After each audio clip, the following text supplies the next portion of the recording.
Hi friends, எல்லாருக்கும் வணக்கம். Welcome back to our channel. This is lifestyle by Priya. இன்றைக்கி இந்த வீடியோவில் நம்ம என்ன பார்க்க போகிறோன்னா, குடும்ப தலைவிகளாக இருக்க நம்ம எதன் மூலம் சேவிங்ஸ் பண்ணலாம் அப்படிங்கிறத சிம்பிளாக ஒரு 5 டிப்ஸ் சொல்லியிருக்கேன். ரொம்ப ப்ரீஃபாக போகாமல் அது என்னென்ன 5 ஸ்டெப்புன்னு சொல்லி இப்போ பார்த்துடலாம். இப்போ வாங்க வீடியோக்குள்ளே போகலாம். அதுக்கு முன்னாடி நம்ம சேனலை இப்போ வரைக்கும் சப்ஸ்கிரைப் பண்ணாமல் பார்த்துட்டு இருந்தீங்கன்னா மறக்காமல் சப்ஸ்கிரைப் பண்ணிக்கிங்க. ஃபஸ்ட்டு டிப் கோல்டில் நம்ம இன்வெஸ்ட் பண்ணி சேவ் பண்ணி வைக்கலாம். கோல்டு எப்போவுமே நம்மளுக்கு கை கொடுக்கும். ஏதாவது ஒரு பணம் தேவைன்னு வரும்போது கண்டிப்பாக நம்ம கோல்டு வச்சு நம்ம கையில் அமௌண்ட் இருக்கும். அப்படி பார்க்கும்போது நம்ம கோல்டில் இன்வெஸ்ட் பண்ணி சேவிங்ஸ் பண்ணி வைக்கலாம். நம்மகிட்ட 10,000 11,000 இப்படி இருக்கும்போது அதை கொண்டு போய் எப்படி சேவ் பண்ணுறதுன்னு தெரியாமல் இருந்தீங்கன்னா ஃபஸ்ட்டு போய் 1 கிராமில் ஒரு காயினோ இல்லை குட்டி ரிங்கு ஸ்டெட்டு அதுக்கு என்ன வருதோ அதை நம்ம தங்கத்தில் வாங்கி வச்சுக்கலாம். இப்படி ஒவ்வொரு டைமும் நம்ம கையில் காசு இருக்கும்போது இந்த மாதிரி கோல்டு வாங்கி நம்ம சேவ் பண்ணிட்டு வரலாம். கண்டிப்பாக அது பெரிய சேவிங்ஸாக தான் இருக்குது எப்போவுமே. செகண்ட் டிப் பார்த்திங்கன்னா, ஆர்டி. போஸ்ட் ஆஃபீஸில் ஆர்டி அக்கௌண்ட் ஓப்பன் பண்ணி நம்ம அதில் சேவ் பண்ணிட்டு வர்றது ரொம்பவே பெஸ்ட். ஏன் இப்படி சொல்கிறோன்னா, சப்போஸ் குழந்தைகளுக்கு ஸ்கூல் ஃபீஸ் நம்ம 6 மாதத்துக்கு ஒருக்கா 3 மாதத்துக்கு ஒருக்கா 50,000 30,000 இப்படி பே பண்ணணுன்னு இருந்தால் நம்மகிட்ட அமௌண்ட் கையில் வச்சுருந்தா கண்டிப்பாக ஏதாவது ஒரு செலவாயிரும் அப்படின்னு நினச்சா இந்த ஆர்டி அக்கௌண்ட் ஓப்பன் பண்ணி நம்ம சேவ் பண்ணி வச்சுக்கலாம். ஸ்கூல் ஃபீஸ் இப்போ 50,000னா மாதம் 5,000 6,000 இப்படி எடுத்து நம்ம ஆர்டி அக்கௌண்ட்டில் டெபாசிட் பண்ணி வச்சுக்கலாம். அப்போ நம்மளுக்கு எந்த செலவும் ஆகாது. பணம் நம்மள்கிட்ட சேவிங்ஸ் இருந்த மாதிரியும் இருக்கும்.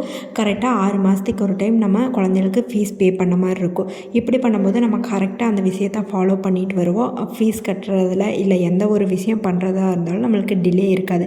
நம்மக்கிட்ட சேவிங்ஸ் இருக்குதுன்னு சொல்லி ஒரு அமௌண்ட் நம்ம கையில் இருந்துகிட்டே இருக்கும் எப்போவுமே. ஃபீஸ் மட்டும் இல்லை, எந்த ஒரு சேவிங்ஸாக இருந்தாலும் ஆர்டி மூலம் நம்ம தாராளமாக பண்ணலாம். 1 வருஷத்துக்காக இருந்தாலும் சரி, 2 வருஷத்துக்காக இருந்தாலும் சரி, 5 வருஷத்துக்காக இருந்தாலும் சரி, நம்ம ஆர்டி மூலம் சேவ் பண்ணி வச்சுக்கலாம். தேர்ட் பாயிண்ட் பேங்க்கில் டெபாசிட் பண்ணி வைக்கிறது.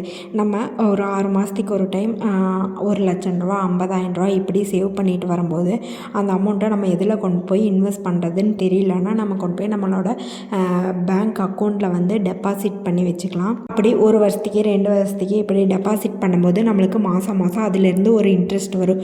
அந்த இன்ட்ரெஸ்ட்டை வச்சு நம்ம குட்டி குட்டியாக ஏதாவது செலவழிச்சுன்னா அதை கூட பார்த்துக்கலாம். ஒரு 1 லேக் டெபாசிட் பண்ணால் நம்மளுக்கு ஒரு 800 ரூபா 1000 ரூபா இப்படி கிடைக்கிதுன்னா அது ஒரு சின்ன சேவிங்ஸாக அதையும் நம்ம எடுத்து சேவ் பண்ணி வைக்கலாம். இல்லைன்னா நம்ம வீட்டு தேவைக்கு ஏதாவது செலவு பண்ணுறதுனாலும் செலவு பண்ணிக்கலாம். இந்த மாதிரியும் சேவ் பண்ணலாம். அடுத்தது 4th டிப் என்னென்னா, இதை ஃபஸ்ட்டே ஒரு வீடியோவில் கூட சொல்லியிருப்பேன். நம்ம ஃப்ரெண்ட்ஸ் சர்க்கிளில் இல்லை ஃபேமிலி சர்க்கிளில் ரிலேஷன் சர்க்கிளில் இந்த மாதிரிலாம் ஒரு 10 பேர் 20 பேர் சேர்ந்து சின்னதாக ஒரு அமௌண்ட்டு மாதம் பே பண்ணி அது குழுக்கள் முறையில் நம்மளுக்கு விழுகும். இந்த மாதிரி கூட சேவ் பண்ணி வைக்கலாம். எப்படியே நம்ம ஃபஸ்ட்டே விழுந்தாலும் அமௌண்ட் பே பண்ண தான் போகிறோம். இல்லை கடைசி வேணும்னு சொன்னாலும் நம்ம அமௌண்ட் பே பண்ணி அதுக்கப்புறம் தான் எடுக்க போகிறோம். இப்படி பார்க்கும்போது நம்மளுக்கு பல்காக ஒரு அமௌண்ட் கிடைக்கும். இந்த மாதிரி கூட குட்டி குட்டி சேவிங்ஸு பெஸ்ட்டுன்னு தான் சொல்லுவேன். அடுத்தது லாஸ்ட் பாயிண்ட் 5வது டிப் தான். என்னால் ரொம்பலாம் சேமித்து வைக்க முடியாது. டெய்லி ஒரு 10 ரூபா 20 ரூபா இப்படி தான் எடுத்து சேமித்து வைக்க முடியும்னா உண்டியல் மூலமாக கூட நம்ம சேவிங் பண்ணி வைக்கலாம். 10 ரூபா கிடைச்சாலும் சரி, 20 ரூபா கிடைச்சாலும் சரி, 5 ரூபா கிடைச்சாலும் சரி, நம்ம எடுத்து ஒவ்வொரு நாளும் ஒவ்வொரு அமௌண்ட்டை சேவ் பண்ணி வைக்கும்போது கண்டிப்பாக ஒரு 5-6 மாதம் கழித்து பார்க்கும்போது அது ஒரு 5,000 ரூபாயோ 10,000 ரூபாயோ கூட கிடைக்கலாம். இந்த மாதிரியும் கூட சேவிங்ஸ் பிளான் பண்ணி சேவ் பண்ணி வைக்கலாம். எப்படி நம்ம மளிகை ஜாமான் வாங்க போகும்போது, ட்ரெஸ் வாங்க போகும்போது, இதெல்லாம் வாங்க போகும்போது கூட ஏதோ ஒரு அமௌண்ட்டு 10 ரூபாயோ 20 ரூபாயோ இல்லை 5 ரூபா காயினாக கூட மிச்சம் கிடைக்கும். அதையெல்லாம் கொண்டு டெய்லி உண்டியலில் போட்டு வச்சா கூட நம்மளுக்கு ஒரு சேவிங்ஸ் தான்.